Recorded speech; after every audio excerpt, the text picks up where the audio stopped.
Hello everyone, this is Anders, and in this video we're going to talk about the benefits of dividends in retirement.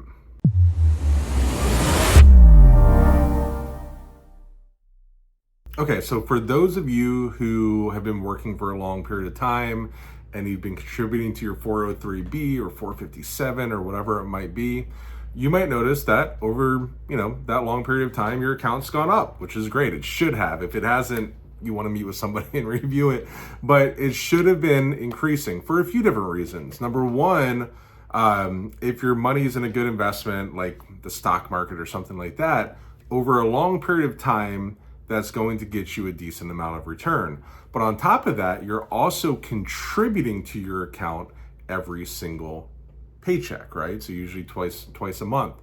And so if there is a drop, like in 2008 and 2020 and 2022, and basically 2000 and 2002, if there are big drops like that, the nice thing is you're still adding money. So when it drops, you are actually buying shares low. It's something called dollar cost averaging. You're buying shares low, and it ends up being a good thing. Unless you have a bunch of money and you're only contributing a little bit. But it's a good thing when it drops because you can buy shares lower and it averages out.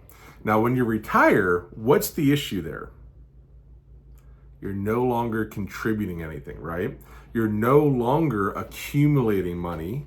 Now you're in the distribution phase, right? There's three phases of money: accumulation, distribution, and inheritance.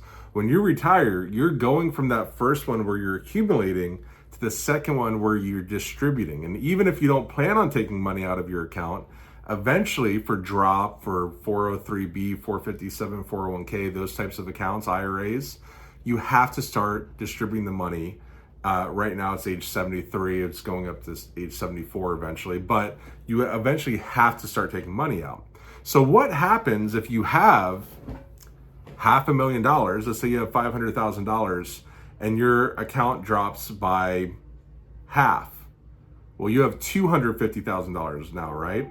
Now before, if you still have a while to work and you're contributing and you had time, maybe you were okay with that risk. But the issue is now you're no longer adding money. You're no longer buying low when the market drops, and that is a serious issue. So that's why if you're going to be in the market, if you're going, and we've talked about how you need to be diversified, you need to have different types of investments. We have a link it up here. We talk a lot about the 3-bucket approach. But if you're going to have money that is market-based, the accounts that you use while you're working aren't necessarily the best options to use when you're retired. And what we like about dividend paying stocks, or even if you have bond funds that are dividend paying or whatever else, the nice thing with that is if the market drops, they will pay out a dividend that can be reinvested that can buy those shares low. It's almost like you're still contributing to the account. If you have $100,000 and you have an account that has a 5% dividend rate per year, you're going to be reinvesting $5,000. It's almost like you're contributing $5,000 a year back into your account. So it's nice because it decreases risk, okay? There's actually some stock dividend portfolios that in 2022 were still positive because of that dividend reinvestment, okay? When, the S&P 500 at one point was down over 20%, and a lot of the target date funds, because they were based on bonds, were down, the same, if not more. Some of the dividend reinvestment funds were actually up because of that dividend reinvestment and buying low and evening out the risk, okay? So that's something you want to think about. The other thing is, if you say, you know what, I'd like a little extra money, I don't need it to be guaranteed like an annuity, but I'd like a little bit extra money coming, then you could say, okay, instead of reinvesting my dividends, you can have those dividends start being paid out to you instead of reinvested. So just some things to think about. What we really like to do when people retire is look at, okay, well, how much risk do we want to take?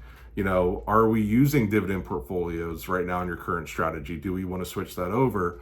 And just something to think about. If you want to talk with myself or another advisor that can work in a fiduciary capacity at my firm, feel free to book an appointment. It's complimentary. We can either take a look at what you currently have if you want to start using that strategy, or if you're about to exit drop, or if you have other, retirement coming up and you want to discuss it, we can discuss it, look at the returns, compare them to your current returns, see if it's something that you might be interested in. So hope that was beneficial. Oh, also one more thing, and if y'all have watched my videos, don't just think that all dividend stock portfolios are created equal. They are not.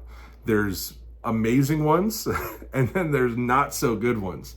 So just make sure that you have someone that can actually sit down and look at all the ones across the board, right? Just because someone has a dividend mutual fund that their company lets them sell does not necessarily mean that's the best dividend mutual fund. You want to work with somebody who's independent that can sit down and look at all the options and figure out what's best for your situation, right? Most dividend mutual funds were still down in 2022, but there's a few that weren't. So talk with somebody, meet with the independent advisor. If you want it to be us, there's a link down below to our calendar. As always, if you like this content and you want to learn more, please consider subscribing, give us a like. We really appreciate it, and we will see you in the next video. Thanks. Bye.